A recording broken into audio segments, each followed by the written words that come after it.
an tashi. Yau da ƙarya ta kare an kawon sara na kare. Yau magana ne ta kare dan na cizgo ganye kore. Ga wani sabon labari baby ta ban yari kore. Na taho ina mamaki ta ce mun komai ya kare an tashi. An tashi, an tashi, na ce an tashi, ku ce an tashi. Lamarin nan ya ban mamaki yarinyan na rasa wace ce.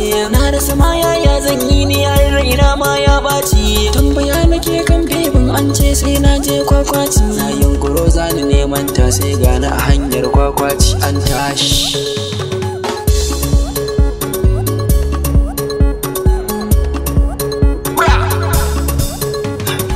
Na yankin kwakwaci tafiya nake babu sassauci. Matambayi bai bata malam inda ya zamto cikin naci. Kam gari ba ya min nisa dan shamuwa ce uwar naci. Larabe ba na jin yunwa sai na ga bebi ta kwakwaci an tashi.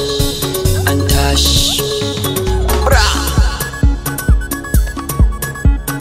Lele lele lele lele lele lele lele lele lele an tashi. Shiru matsala ne ba rawa kuma ba kiɗa an tashi.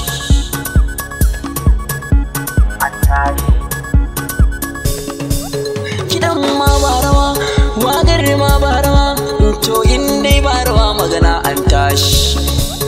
Sai ne yan mata malam sun fito gashi na faci. Na yunkuro za na je gunsu duk sai na garan su ya baci. Hello babies ya sunan ku tambaya nake yi ladies. Sai suka ce sorry malam sai na ji raina yayi wani dis an tashi.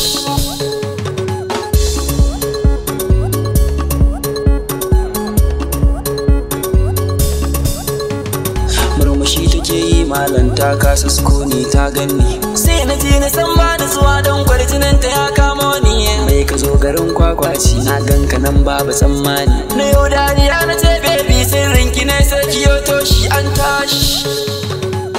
Kiɗan ma ba rawa, waƙar ma ba rawa, to in dai ba rawa magana an tashi. Na taho garin kwakwaci neman ki na taho ba fashi. Ta ce mu je gida baby na magana da ni da kai an tashi. Antin mu mata na shaukin ka yau za ta ganka to an tashi. Yau gani ga kiga antin ku ta yi murmushi da dogon nishi an tashi. An tashi. Kiɗan ma ba rawa, waƙar ma ba rawa, to in dai ba rawa magana an tashi. Na faɗa kuma na sake ni dai na ce an tashi. An tashi.